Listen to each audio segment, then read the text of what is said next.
तो हम लोगों ने क्वेश्चन नंबर 7 तक देख लिया है। क्वेश्चन नंबर 8 हम लोग देखेंगे, ठीक है। तो क्वेश्चन नंबर 8 में क्या है, हमें फ़ारेनहाइट और डिग्री सेंटीग्रेड का एक फार्मूला होता है F = 9/5 C + 32, इसका यूज करना है, ठीक है। तो पहला क्वेश्चन हमारे पास कहता है draw the graph of the linear equation above the using Celsius of x axis and Fahrenheit y axis. तो हमें लगे taking y axis of Celsius and नहीं taking x axis of Celsius and y axis of Fahrenheit.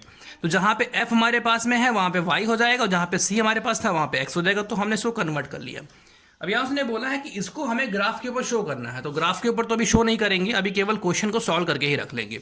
तो हमने क्या किया, यहाँ पे x = 0 रखा, तो जहाँ पे हमारे पास x था वहाँ पे हमने 0 रख दिया, तो ये तो खत्म हो जाएगा, तो 32 केवल बचा। Put x = 5। अब दिक्कत यहाँ पे ये है कि हम वैल्यू वही रखेंगे जो 5 से कट जाए यहाँ पे। तो हमने यहाँ 5 रखा, तो 5 से 5 कट गया, तो 9 + 32 = 41 हो गया। तो हमारे पास में जब हमने x = 0 रखा है तो y = 32 आया, जब हमने x = 5 रखा है तो y = 41 आया। तो ये हमारे पास कोऑर्डिनेट हो गए और इन्हीं को ग्राफ के ऊपर शो भी करना है, वो हम बाद में जब आएंगे तब बताएंगे कैसे शो किया जाता है, ठीक है। उसके बाद क्वेश्चन नंबर 2 हमारे पास में है, if the temperature 30 degree centigrade what is the temperature in Fahrenheit. उसने बोला है सेल्सियस में दिया गया है, फ़ारेनहाइट में उसने पूछा। फार्मूला हमारे पास में जहाँ सेल्सियस है वहाँ पे हम 30 लगा देंगे, हमने लगा 30, 5 से काट दिया, 6 बार गया, 9 6 हमारे पास 54 होता है प्लस 32, दोनों को ऐड किया तो 86 फ़ारेनहाइट आया हमारे पास में, ठीक है। क्वेश्चन नंबर 3 हमारे पास कहता है if the temperature is 95 Fahrenheit what is the temperature in Celsius, ठीक है। अब यहाँ पे हमारे पास क्या हो गया, टेम्परेचर इन सेल्सियस हमारे पास में है, निकालना हमको दिया फ़ारेनहाइट में है, तो जहाँ F होगा वहाँ 95 रख दिया, 9/5 C हो गया 32 हो गया।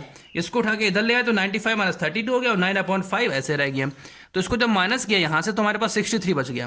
क्रॉस मल्टीप्लिकेशन हो गई इससे, जब क्रॉस मल्टीप्लिकेशन हो गई तो ये तो 9C ही रहेगा और ये 5 × 63, तो वो लिखा हुआ है C = 63 × 5/9, 9 से काटे तो 7 बढ़ जाएगा, 7 5 से 35 होता है। इसका मतलब सेल्सियस में कितना होगा, वो 35 होगा, ठीक है। उसके बाद क्वेश्चन नंबर 4 हमारे पास में, if the temperature is 0 degree centigrade what is the temperature in Fahrenheit. उसने बोला अगर सेल्सियस में 0 है तो फ़ारेनहाइट में कितना होगा, and if the temperature is 0 Fahrenheit what is the temperature in Celsius. जब 0 फ़ारेनहाइट होगा तो टेम्परेचर कितना होगा। तो यहाँ पे हमने जो निकालना हमें है कि जब 0 हमारे पास सेल्सियस में है तो जहाँ C है वहाँ 0 रख दिया, तो हमारे पास 32 फ़ारेनहाइट होगा, ठीक है।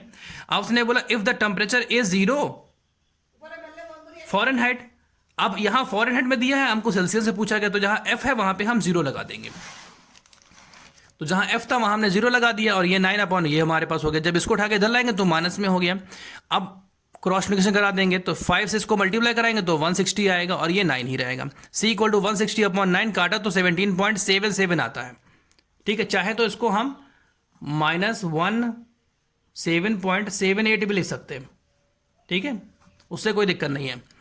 उसके बाद क्वेश्चन नंबर V हमारे पास आ गया है, is there a temperature which is numerical the same in both Fahrenheit and Celsius. उसने बोला है कौन सी ऐसी न्यूमेरिकल वैल्यू है सेल्सियस और फ़ारेनहाइट में जो दोनों में सेम होती है, ठीक है। तो मैंने लिख दिया लेट F = C = x।